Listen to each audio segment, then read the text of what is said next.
tended to tended to be this is the beginning of them being incredibly glamorized and stuff. I mean that's well, it's a bit later actually. That's sort of with Madonna and Michael Jackson and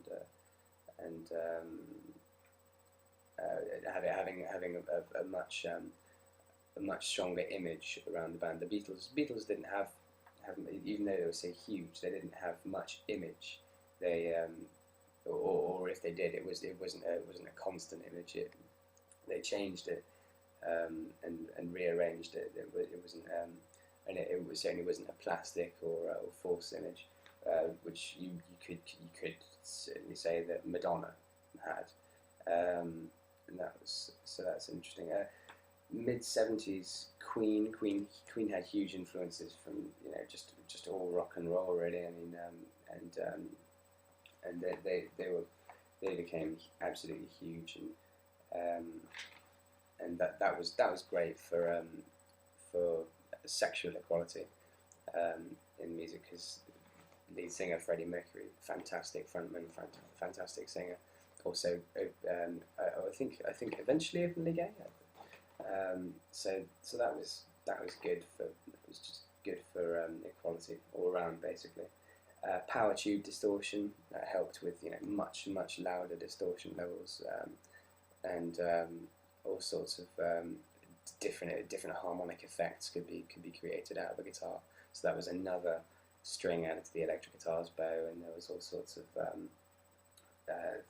things associated with that. This was all at the same time as the oil crisis, so there was a lot of financial worry at the time, and financial worry is or financial problems.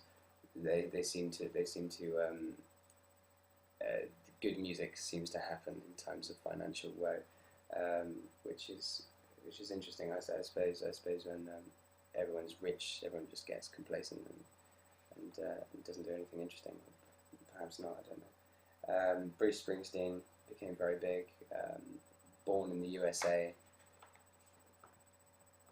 Born in the USA was became a massive anthem for a lot of America, and a lot of America didn't realise it or didn't quite comprehend its sort of sardonic lyrics and its sort of skewed look at American life and American culture, which it's a very interesting song with very interesting lyrics, and I think it was Ronald Reagan used Ronald Reagan came in the 80s, but he used Born in the USA. He played it at rallies, and not realizing at all the actual aim of the lyrics, which was an actual sort of stab at the American ideals and things like that. Bob Marley, middle of the 70s.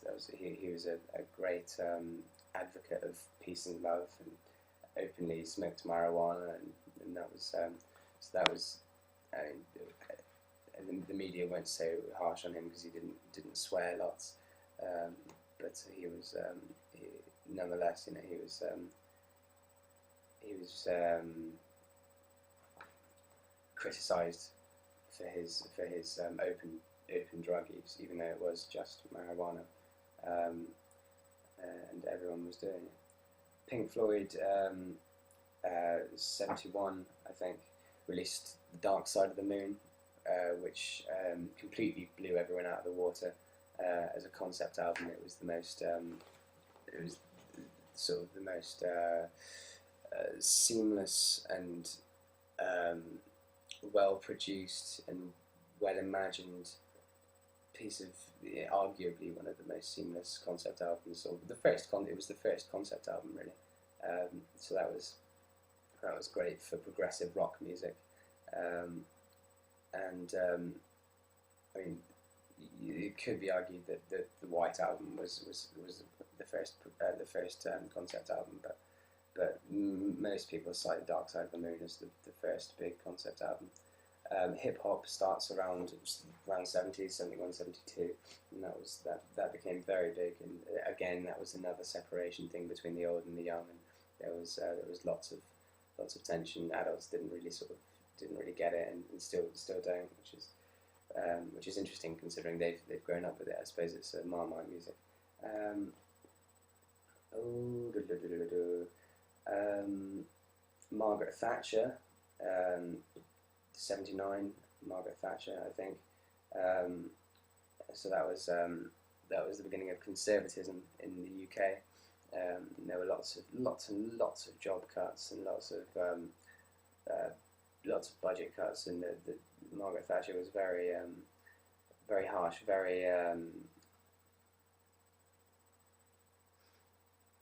partisan, I suppose, with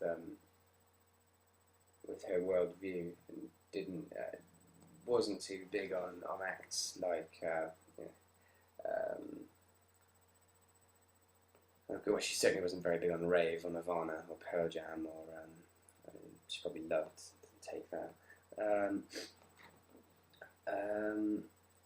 Sex Pistols, mid-70s. That was sort of the beginning of punk. Punk was a very rebellious thing, and that was just an offshoot of the separation again between the old and the young. So that was the most extreme aspect of that particular cultural mainstay, I guess. So punk was deliberately badly executed, shouty sort of music. I mean, the Sex Pistols were great, and they were heavily involved in drugs and all that sort of stuff. Everything that annoyed the grown-ups, essentially, which is great. The Orbenheim 4-voice polyphonic synthesizer comes out in the middle of the 70s, which became an essential for progressive rock bands, and would eventually be involved in all sorts of electronic music like house, techno, rave, and all that sort of stuff. Sampling started to happen in the 70s and 80s, and that was part of hip hop.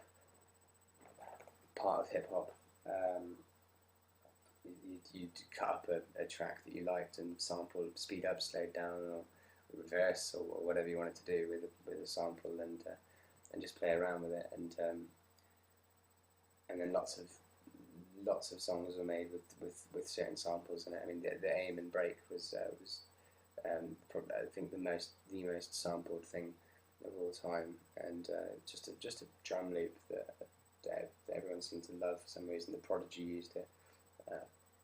Countless people used it. Hendrix jams with Cream. Jimi Hendrix properly comes onto the scene, and just becomes this. Well, I think he was already very much on the scene, but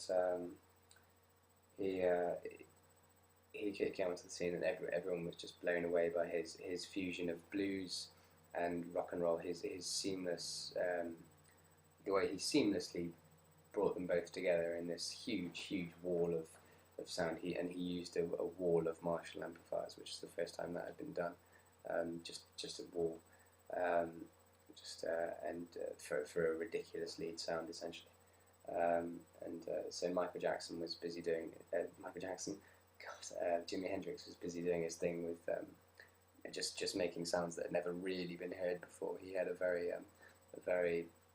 very prolific tech man who designed all his pedals for him, most of which are in mainstream circulation now. But he had them first, and there are all these sounds that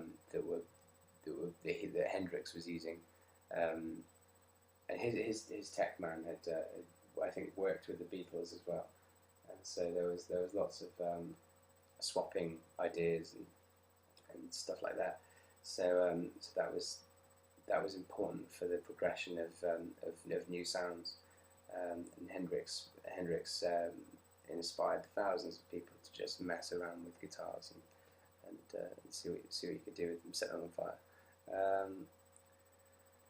In the sort of 80s, beginning of the 80s, John Lennon is assassinated, and so is Gandhi. This is so two huge